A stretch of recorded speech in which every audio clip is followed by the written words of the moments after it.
Hi everybody, it's Tim with Engadget, and I'm happy to be able to give you an exclusive look at this prototype device from two design companies called Imerj Design and Frog Design. Now you may not have heard of these companies, but I'll guarantee that you have used a product that one of the two of them created but was sold to another manufacturer.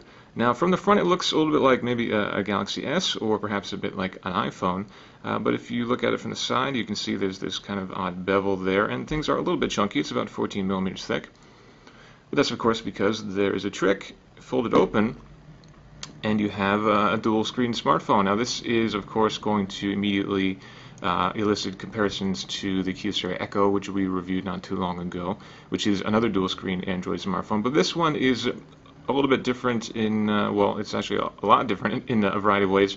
For one thing, the hinge is actually a fairly traditional thing that simply folds in the middle like this, so it's a little bit like folding a book backwards. And the build quality here is very different. This feels like a very, very high-end device compared to the Kyocera, which has kind of a light, kind of a plasticky, kind of a clicky feel to the hinge to it. This definitely has a heavy, solid, high-end feel to it that the Kyocera doesn't have. Now this is running Android 2.3 Gingerbread. We asked about the potential of future Android versions.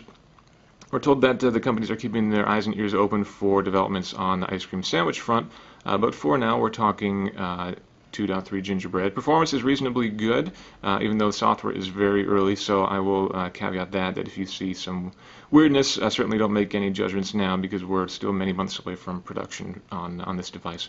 But it is running a TI OMAP processor. The final clock speed has not been decided, but it will be a dual-core machine.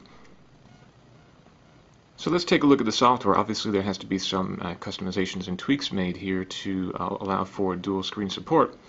And as you can probably see on some of these applications, there's a little superscript on the upper right which indicates compatibility with multi-screen modes. So the email app that they provided does support multiple screens, and by default it's going to load up on the right screen, but you can flick it to the left to get it to the left here, or you can do a slow drag to expand it out to be able to use both screens.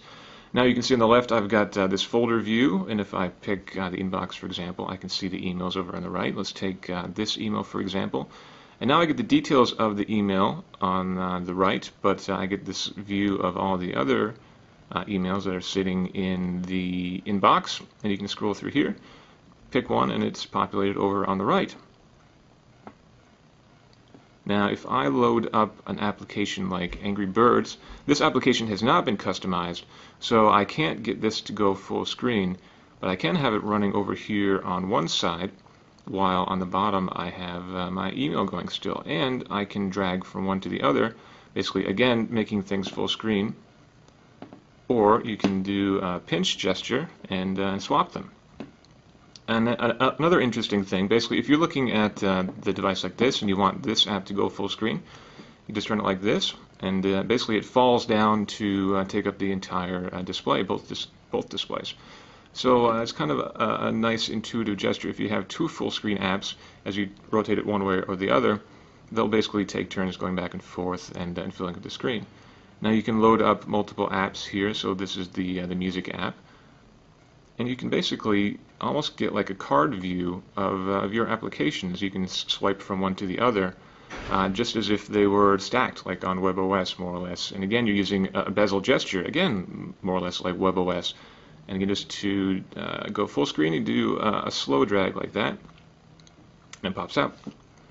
The company's also added a different task switcher. So here what you can do is see all the running applications, and then you can simply take one and drag it up if you want to select that. Now one of the best apps to show off the multi-screen prowess here is to use one of the productivity applications which come on the device, allowing you to edit, for example, in this case this is a Word document. Now we'll turn the device again this way, and that will pop to full screen.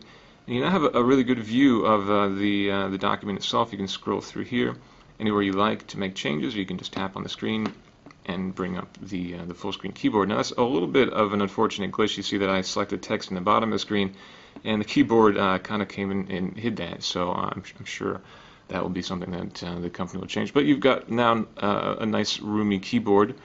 And another thing that has been added is a full number pad, but you can also swipe from side to side to get some other handy keys, whether it be special characters, or over here on the right.com.net, and your arrow keys as well.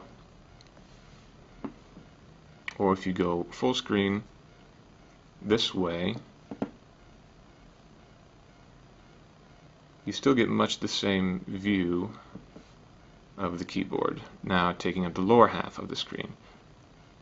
Now, of course, this is probably the best way to see the unfortunate bezel here in the middle, which is a little bit of a distraction and a little bit unfortunate. It's definitely a thin bezel as far as bezels go, but when it's right there in the middle of your view, especially when you're looking at text in this way, it's, well, pretty noticeable.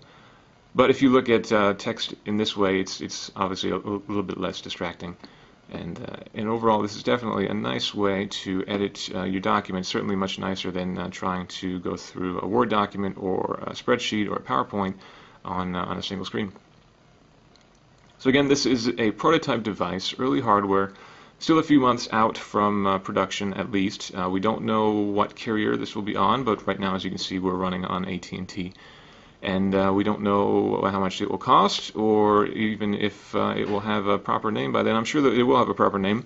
You are, of course, invited to make your own suggestions for names in the comments. So again, this is Tim with Engadget, and this is a first look at a prototype device from Imerj and Frog Design.